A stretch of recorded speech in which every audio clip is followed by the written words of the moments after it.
Master, does the mind really have power over the body? I mean, I know it controls movements, but can it actually change physical things? hmm That's the question Little Monk asked, and it really gets you thinking, doesn't it? It really does. Straight to the heart of it. Welcome, everyone, to the Deep Dive. Today, we're exploring that exact question, the mind's incredible influence over the physical body. And we're using some really quite striking source material today, looking at insights from Master Monk's discussions, particularly around what used to be called multiple personalities. Right, what we now understand is dissociative identity disorder, or DID in Oh, short. exactly. And what's so compelling is how these situations seem to show the mind impacting the body in ways that are, well, frankly, hard to believe sometimes. Absolutely. So our mission today isn't just about exploring a rare condition. It's about trying to understand what this reveals about the potential power our minds might have over our own health. What it could mean for you Right. listening right now. Precisely. We'll dig into some specific examples, some really eye-opening ones, and see what we can learn.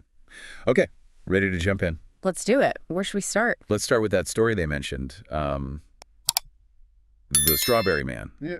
That sounds like a good entry point. Ah, yes. The Strawberry Man.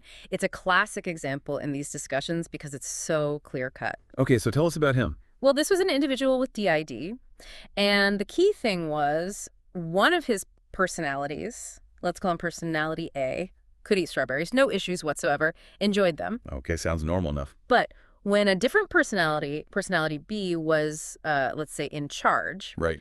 if he encountered the exact same strawberries, his body would react with a severe allergic response.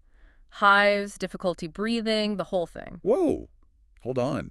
The same person, the same strawberries. The very same. The only thing that changed was the dominant personality state. The mind, essentially. That's almost unbelievable, isn't it? It sort of flies in the face of how we usually think about allergies. It really does. We tend to think of allergies as a fixed biological reaction to a substance, but this suggests, well, it suggests the mind state can somehow mediate or even switch on and off that physical reaction. So the core idea is that the psychological state tied to a personality could actually alter the body's immune response. That seems to be the implication. The belief system, the emotional state, whatever defined that personality, seemed to dictate the physical reality of the allergy. Okay, wow. And this wasn't just an isolated thing with strawberries, right? Mm. The sources mentioned other examples. No, definitely not isolated. It seems to be a pattern. They talked about another case, this time with orange juice. Orange juice. Similar scenario. One personality drinks it perfectly fine.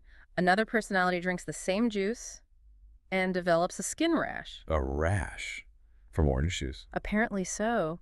And what's even more fascinating is that if the personality who didn't react took control again, the rash would disappear. It just fade away. Vanish, yes. Based purely on the change in the dominant personality. So we're talking different allergies, different skin reactions, all within the same physical body. That's what the accounts suggest. And it went further. There were mentions of different personalities exhibiting measurably different eyesight. Different eyesight, like needing different prescriptions. Potentially, Yeah. yes. The visual acuity seemed to change, and even different vulnerabilities to common illnesses. This is really challenging basic ideas about our bodies being. Loving the podcast? Don't miss out. Unlock the full episode with a subscription. Get in touch to subscribe now. Fix your inner world at gmail.com.